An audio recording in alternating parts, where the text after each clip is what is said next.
राज्याचे उपमुख्यमंत्री आणि अर्थमंत्री अजितदादा पवार आपल्यासोबत आहेत. दादा, खरं तर आज पहाटेपासूनच तुम्ही पाहणी दौरा करताय. कधी भूतो न भविष्यती अशी परिस्थिती यावी अशा पद्धतीची परिस्थिती आहे. प्रचंड हानी झालेली आहे. आपण काय पाहिलं नुकतं आणि कशा पद्धतीचं लोकांनी आपल्यापर्यंत कारण मांडलं? प्रचंड नुकसान झालंय. प्रचंड म्हणजे नदीकाठ, ओढे, नाले, चाऱ्या ह्या जे बाजूला असणाऱ्या जमिनी, याला कारण काय तर काही बाबतीमध्ये ओढे नाले हे पूर्वीच्या तुलनेमध्ये लहान लहान होत गेले, ते कारण आहे. नद्या देखील त्या पद्धतीनं काही काही ठिकाणी नद्यांनी पात्र बदलले, त्यांचा प्रवास बदलला. अशाही प्रकारे परिस्थिती पाहायला आपल्याला मिळाली. मोठे मोठे ब्रिज असताना तर त्या ब्रिजमध्ये पाणी बसलं नाही. आता आपला Solapur Pune highway, national highway, तिथं तर जवळपास त्या नॅशनल हायवेच्या ब्रिजला पाणी टच झालं होतं. हेवी व्हेकल सगळे बंद केलेले होते. लाईट मोटर व्हेकल थोड्याशा आमच्या पुरत्या सोडलेल्या होत्या. अशा प्रकारची परिस्थिती.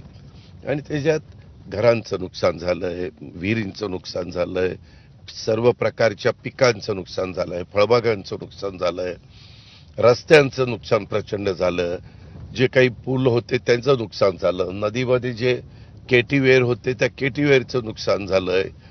असं खूप मोठं वेगवेगळ्या प्रकारचं नुकसान. जनावरं बरीच मृत्युमुखी पडली, काही ठिकाणी मनुष्यहानी झाली, काही ठिकाणी जनावरं, शेरडं, करडं, बकरी, तुमचे बोकडं म्हणा किंवा कोंबड्या म्हणा किंवा वासरं, रेडकं, म्हशी, गाई, बैल, असं पण बऱ्याचशा ठिकाणी वाहून गेलं. काही ठिकाणी माणसं पण वाहून गेलेली आहेत. अशी सगळी ही परिस्थिती निर्माण झाली. पाण्याचा प्रवाह एवढा होता की आज देखील मी येताना सकाळी तिथले नॅशनल हायवेचे लोक मला भेटले. ते म्हणले, दादा आम्ही मोजतोय तर सकाळपेक्षा आता दुपारपर्यंत 8 ते 9 इंचांनी पाणी तिथं वाढलंय. अशी परिस्थिती होती. पण त्याच्यानंतर आता पाऊस कमी झाला, आता पाणी खाली खाली चाललंय. काल तर अनेक ठिकाणचे रस्ते बंद होते, आज बऱ्यापैकी रस्ते सुरू झाले. ब्रिज राहिलाय मधी, दोन्ही बाजूचे भराव वाहून गेले, असंही त्या ठिकाणी झालंय.